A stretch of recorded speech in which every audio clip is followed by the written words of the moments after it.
Attention, you're listening to The Todd Huff Show, America's home for conservative, not bitter talk and education. Be advised, the content of this program has been documented to prevent and even cure liberalism, and listening may cause you to lean to the right.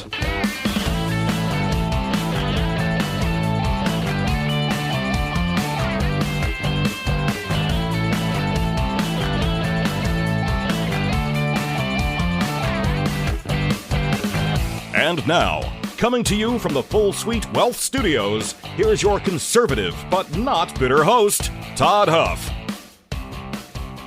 Welcome, my friends, and thank you for tuning in today. The Toddcast, the Todd Huff Show. It's my pleasure to be here with you today. I've been thinking a lot about what's going on in the world today. I've been thinking about, of course, Iran, some things that happened when we were out of town last week.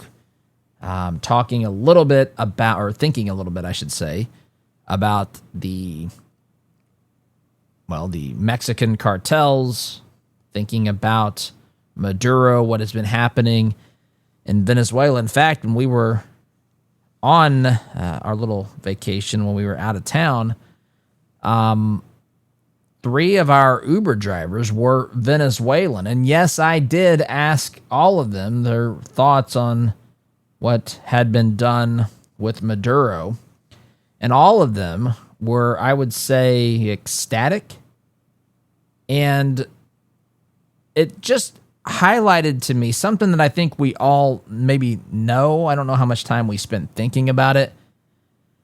But we have lived... I'm going to use a phrase I heard from The Office. I remember Daryl told Michael, if you were a fan of The Office, Michael's job was a Nerf job. He lives a Nerf life.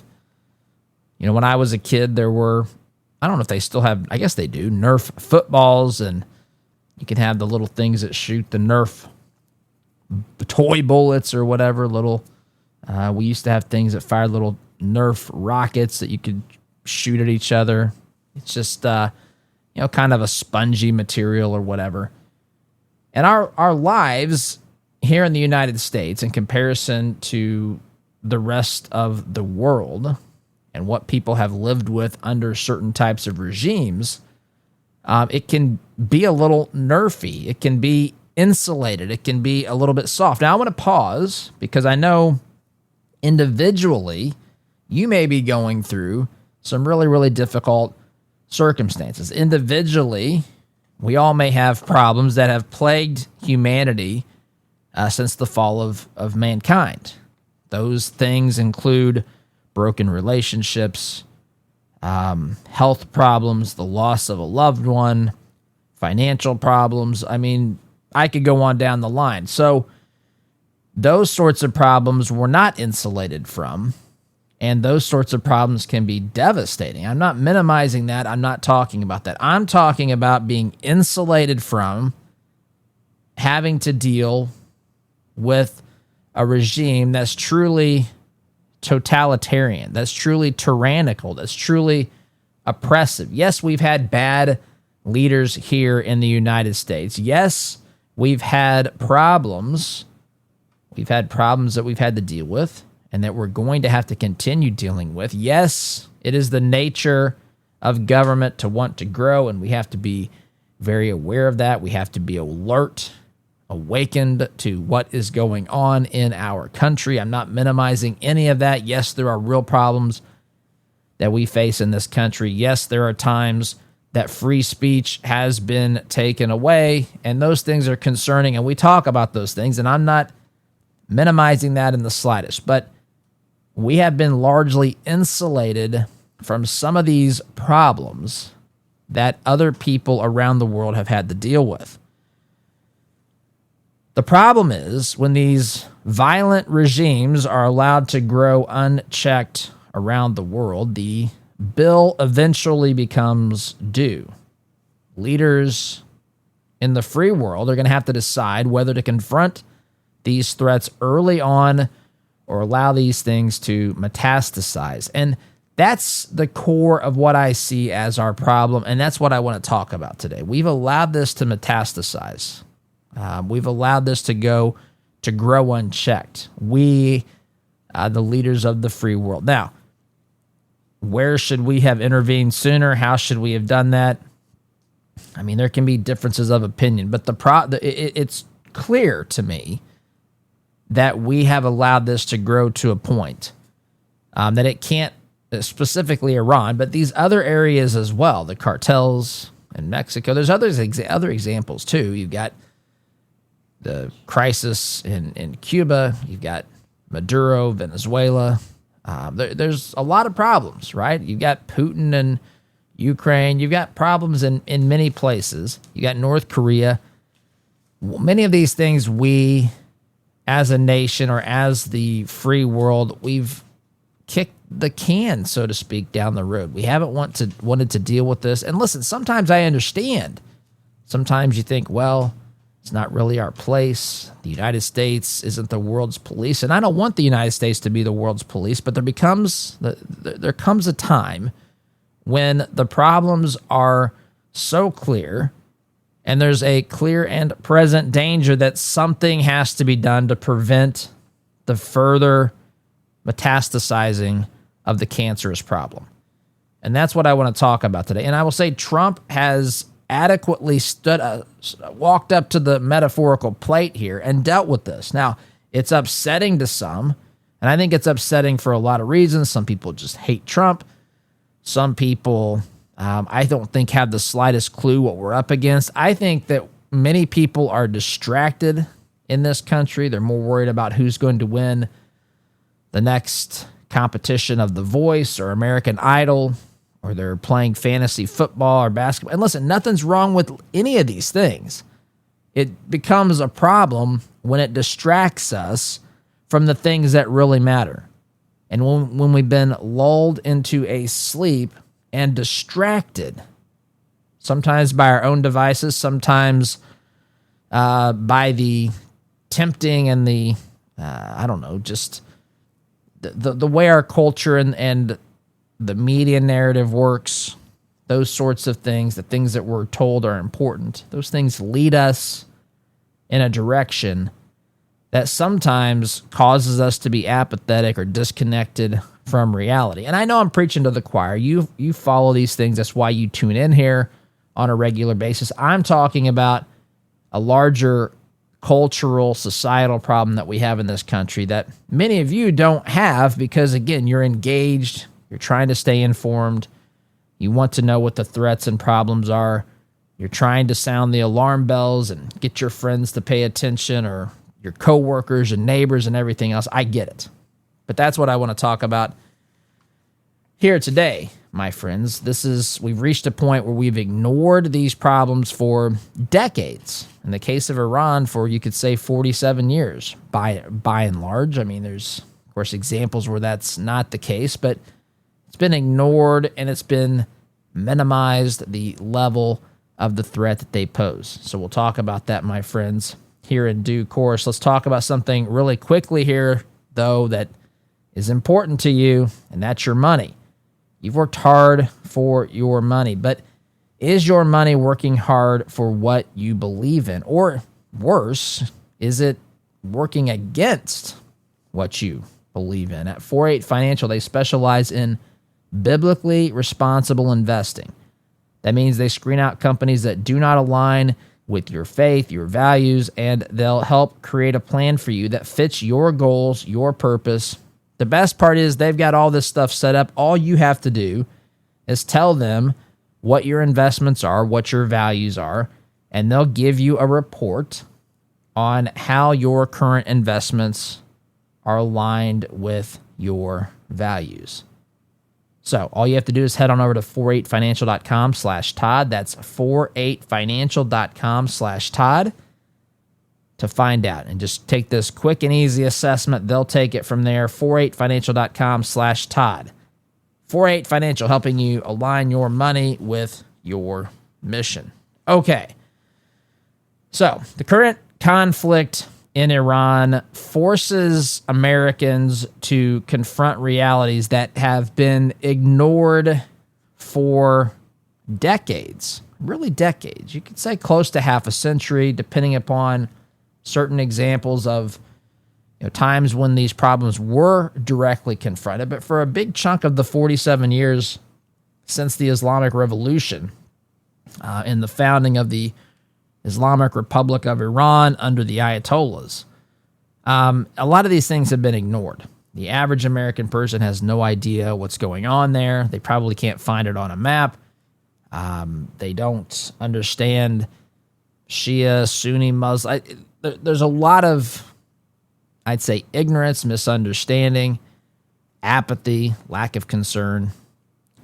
And the tension that exists here, the tension that exists here is, at what point do we intervene? At what point do we use force in these situations instead of dealing with the consequences of letting violent, out of control, maniacal, evil regimes operate to the point to where they're on the verge of becoming a major problem for the United States of America and the free world? As I stated earlier, America is not the world's police. We cannot fix every evil regime. That's not our job even. The world is full of dictatorships. Historically, the world has dealt with tremendous amounts of oppression, brutality, poverty, things that have been created oftentimes by governments, the governments of the people that they're supposedly there to protect and try to support and take care of in the sense of providing, but establishing a civilization where law and order are allowed to thrive and people are allowed to live their lives. That's not what's happening in much of the world. And it's impossible for the United States to intervene everywhere. That's not what this is about. There's a point in the process where somebody, some country, some leader, some group of leaders become a threat to U.S. interests. And even before you get to that point, America still represents to the world whatever our lunatic press says here, no matter what the radical left says here, America still represents liberty to the rest of the world, hope, self-government, free markets, individual rights, opportunity. That's what America represents. That's why so many people want to come here, in spite of how the left talks about this country as being the problem in the world. The reality is that this country is often the shining light, and it has been historically. It is not perfect. America has had many failures, and it is, again, far from perfect. But what are we comparing it to? Some utopian ideal that is impossible this side of heaven, or are we comparing it to what exists elsewhere in the world? When that is done, it's not even close, my friends. A world without the United States of America would be much worse than what we have today, no doubt about it. What would these evil regimes be doing were it not for the existence of the United States of America? Now, at minimum, our job is to shine that light of truth around the world. Our job is to be that beacon of hope, to be the example. And listen, we shouldn't be the example just because we want people to look at us and pay attention. We should be the example because it's the right thing to do. It's not about us and saying how great we are. It's about saying, look, this is a better way. This is what we have in this country and what many people around the world could have. It's not without opposition. But what many people around the world could have more of is what we have here. But we have to stand up for it. We have to be the shining light. We have to articulate it. We can't have leaders who are, embarrassed of it, who don't believe it. That's what we've had. I've said for a long time, we we take on a lot of immigrants in this country, and I think that that's a good thing, right? I mean, I do. I think it's a good thing, but no matter what, legal immigrants, by the way, but no matter what we do in that particular area, yes, by the way, I believe in assimilation. Yes, I believe that folks should assimilate, not just, come into the United States, take advantage of the system we have, and then try to import the ideas that come from other parts of the world that are not so good. We don't want to see more of that. We want to see people embracing the things that made this country what it is. But we can't take on every single person who wants to come here. That's mathematically impossible. And so the best thing we can do to help people around the world is to export these ideas, export American principles. Talk about free markets and free people, constitutional rights, the concept that our rights come from God, not from government. Speaking the truth, my friends, that's important to do. So we should shine the light. We also need to expose tyranny around the world. I don't think the average person has the slightest understanding of what the world is like. Meaning, we live in this culture, and listen, I understand. We the things that are close to us, that are, in our day-to-day lives, those are the things that matter.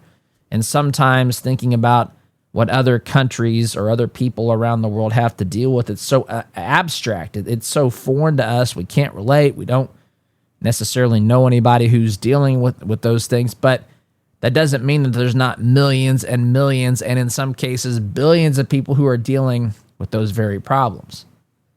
We have to refuse to normalize authoritarian brutality. We need to stand with people who are trapped under these heavy-handed regimes.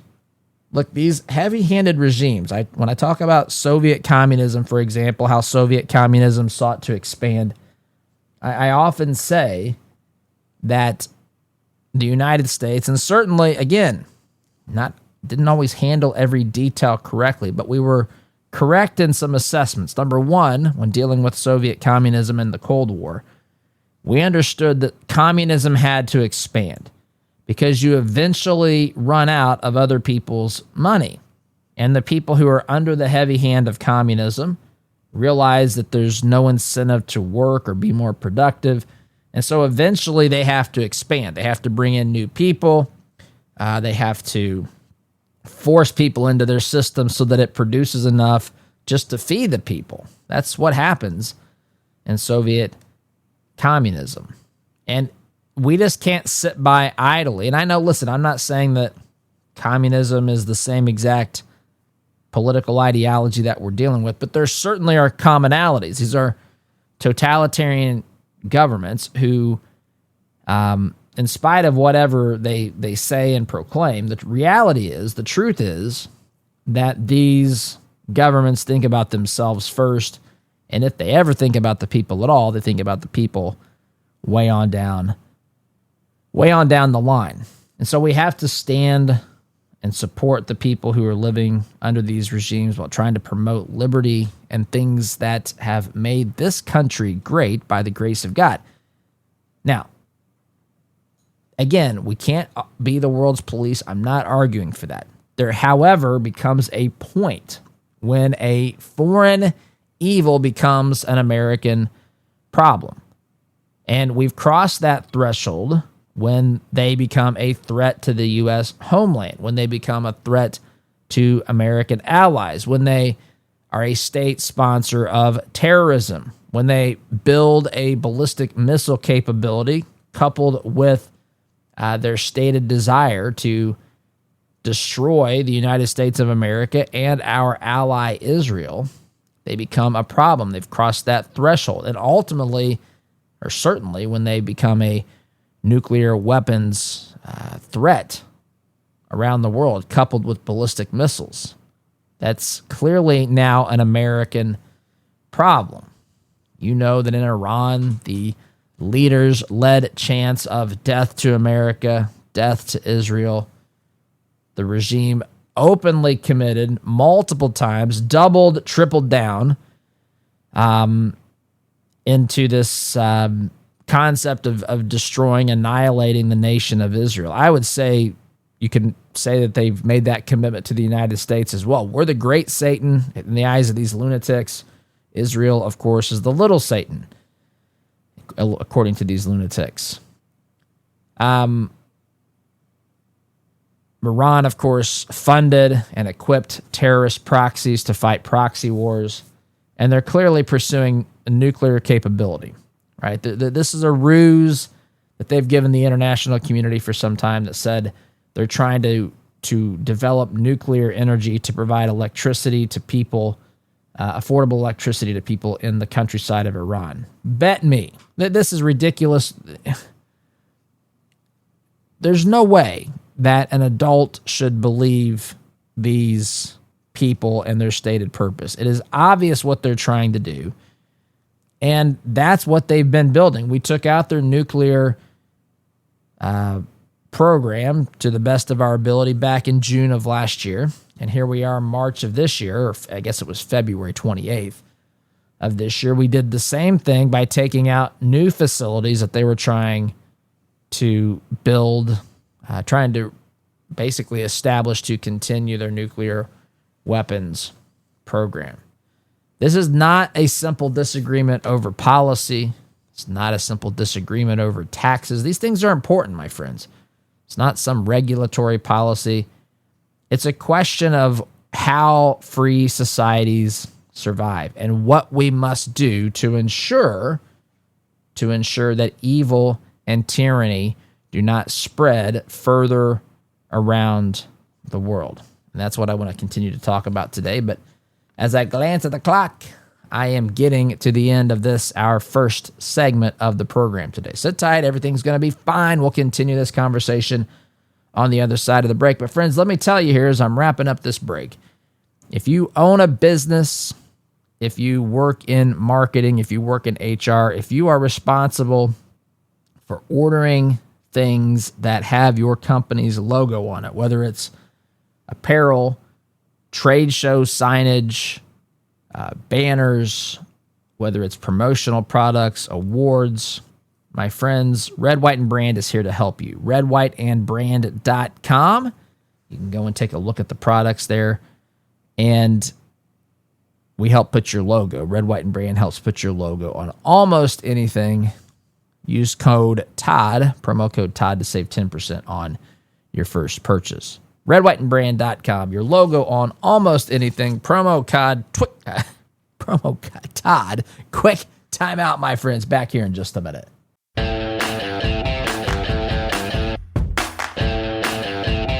Welcome back, my friends. We're talking about the broader picture here. The broader picture of what should be happening. How do we deal with these threats when they arise? And my premise, which I stand firmly behind, is that the United States has largely kicked the can of this problem and other problems down the road for a long time. It's not politically advantageous for our politicians to deal with these problems. You know, I think about this much like I think about truly fixing the economy when there are economic problems. By the way, Trump has dealt with this. Trump is actually the example of, again, without getting into the specifics of where we might agree or disagree, but what he's doing and what he's committed to is exactly what it takes. Because here's what happens. The United States economy is often built on, let's just say, a particular sector of the economy. It's held up, it's financially supported by federal programs and everything else.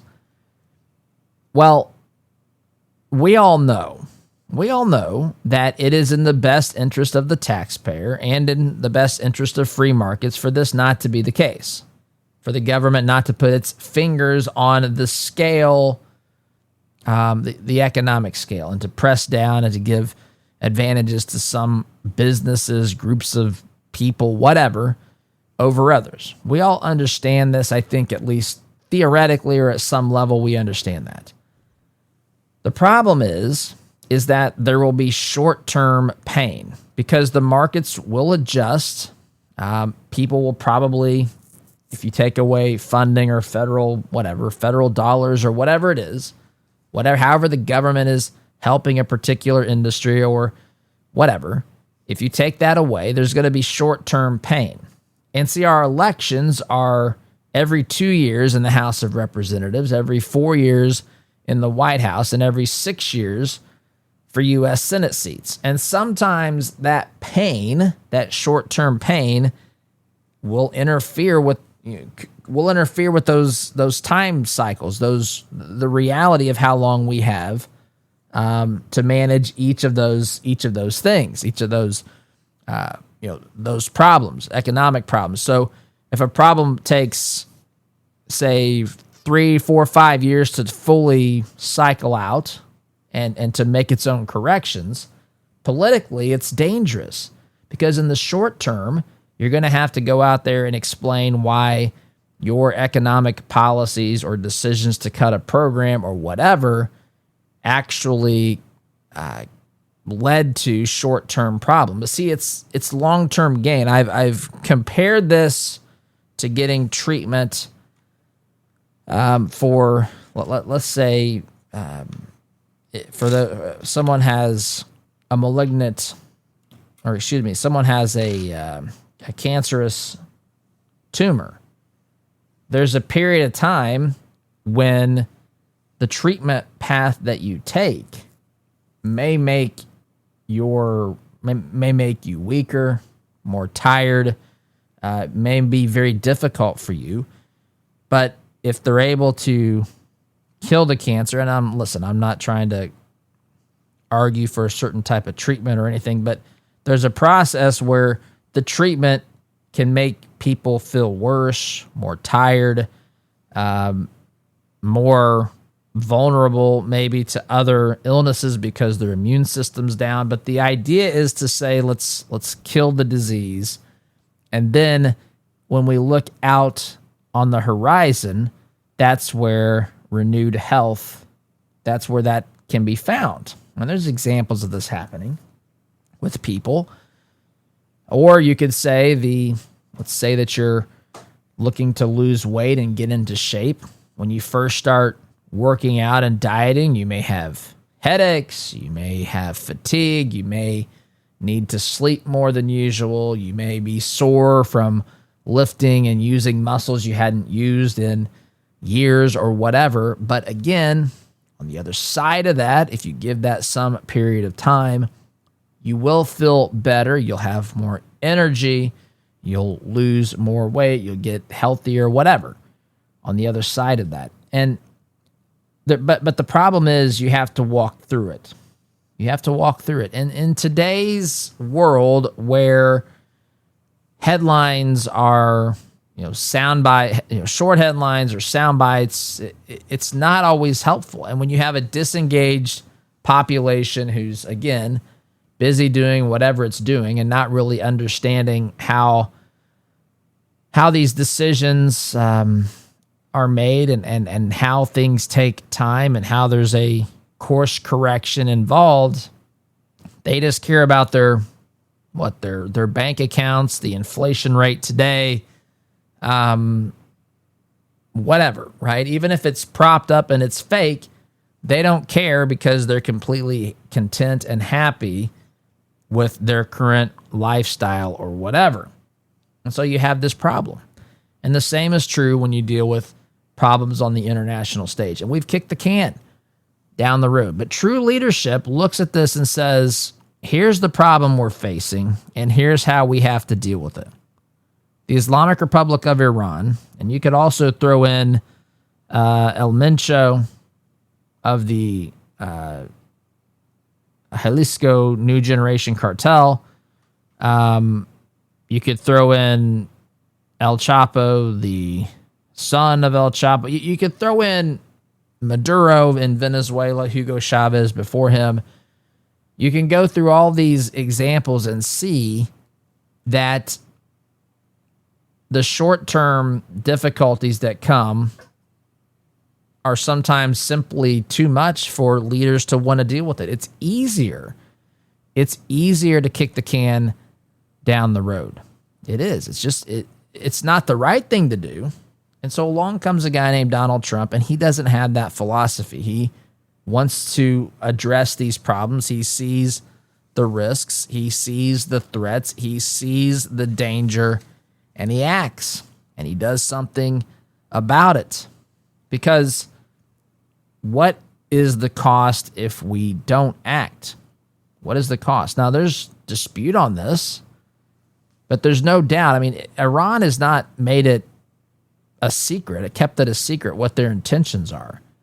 They want a world without the nation of Israel. They want a world without the United States of America, at least as they currently stand in their systems of government and the people that exist within those countries. They hate the Jewish state. They hate people who believe in liberty. They want to establish at least a regional, and ideally for them, not so much for the rest of us, a worldwide Islamic caliphate. They want to see forced Sharia law, where you either willingly convert to Islam or you pay the price.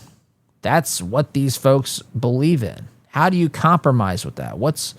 How do you find a middle ground when the starting point for the Iranian government is the death of Israel and the death of the United States of America? Should we say, well, we'll sacrifice half of our country, you can kill half of us? I mean, how do you even begin to deal with that? These people are evil. They've been allowed to do what they've done for decades.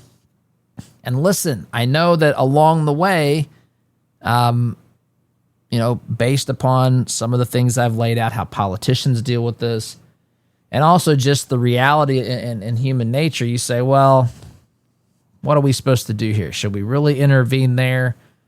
But eventually you answer that question in the negative enough. Well, it's not really our place and all these sorts of things. And the next thing you know, they're on the threshold of having nuclear weapons and having promised to use those against their enemies, calling for the absolute annihilation of the people of Israel, for example. So we'll get to continue this here in a moment. Friends, there's a lot of confusion out there about kratom. You've heard the headlines, no doubt. Most of those headlines are based on synthetic junk that is not real kratom at all. Real kratom is safe when it's natural and tested and handled with care. That's exactly what you get from Christopher's Organic Botanicals. They're a family-run company that partners directly with farmers in Indonesia. Every batch tested for purity and safety, no chemicals, no fillers, no shortcuts.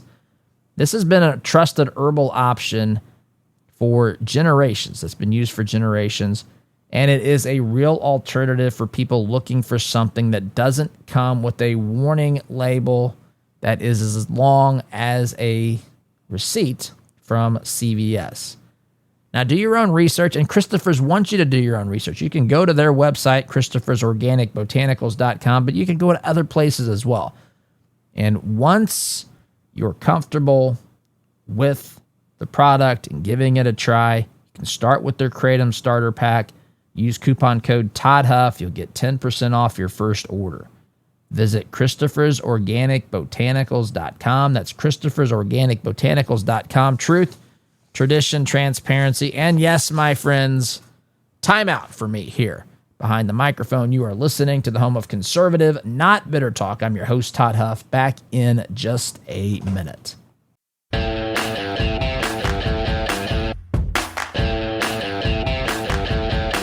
Welcome back, my friends. Maybe you've reached that stage where managing your money feels more like juggling than it feels like you're dealing with just numbers. You've got tax planning, estate work, investment choices, a whole lot more. That's when Family Office Services can really make a difference.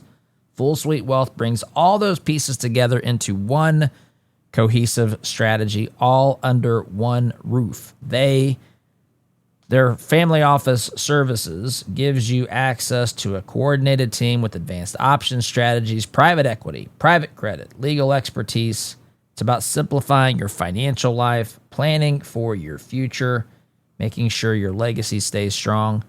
for generations. If you're ready for that next level of support, jump on over to fullsuitewealth.com. That's fullsuitewealth.com. Build your legacy, secure your future. Okay. So, been talking about just dealing with these problems and how to deal with them effectively. And the fact that we have kicked the proverbial can down the road for a long time, for decades in many cases. We've talked about Iran, which is front and center right now. It's interesting to me. Of course, politicians are politicians. They look for opportunities to create a narrative that is most advantageous for themselves. That's who they are. We have to understand that that's always who they are, and that's always who they're going to be. So it's aggravating for those of us who, care about the country. You would think real leadership right now would come together and acknowledge that what we're dealing with here, in the case of Iran, is a very serious and grave threat, a grave danger. And there can be disagreements. Maybe people think, hey, you shouldn't have made this strike. You've escalated this. And okay, I don't see it that way. They escalated it. If a group of people decide that people are going to die, and then strong men and leaders get together and say, they've made the decision people are going to die, we're making the decision that it's not going to be our people. We're going to make the decision that it's going to be on their heads and not ours. That's what strong leadership looks like. And it's just bizarre to me that some people think, you've got a maniacal regime that's hell-bent on the annihilation of people who do not agree with them from a religious perspective or political/religious perspective, and they're prepared and justified to kill anyone who disagrees with them. That's the starting point. Any response that we have to that cannot be put upon us. We're not the problem, my friends, in that equation. But there are a lot of people who act like we are. A lot of people who believe Trump is. Again, if someone has decided that there's going to be a conflict, the only responsible thing the other party, the other side can do is simply say, well, we're going to defend ourselves, and we're going to make sure you're the one who pays the price for this conflict and not us. That's the only thing that they can do. You can't talk these people out of it. You can't reason with them. They are absolute madmen. Absolute madmen. And so that's, again, I would like to see even people who have differences of opinion on this realize that this is a real, clear, present danger, what's happening in Iran. Before Trump and Israel decided to pull the metaphorical trigger here and the literal trigger, there were problems. They have been created by Iran. And now, when we've ignored them for so long, when they're on the precipice of having nuclear weapons, something has to be done. This is what happens when you kick the can down the road. It's what happened in, again, Venezuela. How many problems? How much regional destabilization? How many people that were in prisons that were released that ended up in the United States should we allow to cross our borders illegally? Members of gangs that come in and terrorize our country that can be traced back to Venezuela. How much of this are we required to put up with before we say enough and we take out the problem? How much are we supposed to put up with when it comes to the violence and the terror, the sheer terror, the evil that has been perpetrated upon the Mexican people and some Americans by drug cartels? How much are we supposed to put up with this before we do something about it. See, this stuff looks radical by confronting it only because we've ignored it for, well, generations now. For decades upon decades, we've ignored these things, and they've metastasized. Trump, I think, has realized that no matter who the next president is, especially if it's a Democrat, these problems will be simply ignored. And even if it's a Republican, unfortunately, that's the reality. There's a good chance that these problems are going to be ignored or not dealt with completely. I hope that's not the case. I hope we continue to have strong leadership. I'm not completely given up hope in that respect, but in reality, Trump's the one person that has proven he's willing and able to deal with these things. And if they're real threats, what else are you supposed to do? Folks, I got to run. Have a great day. SDG.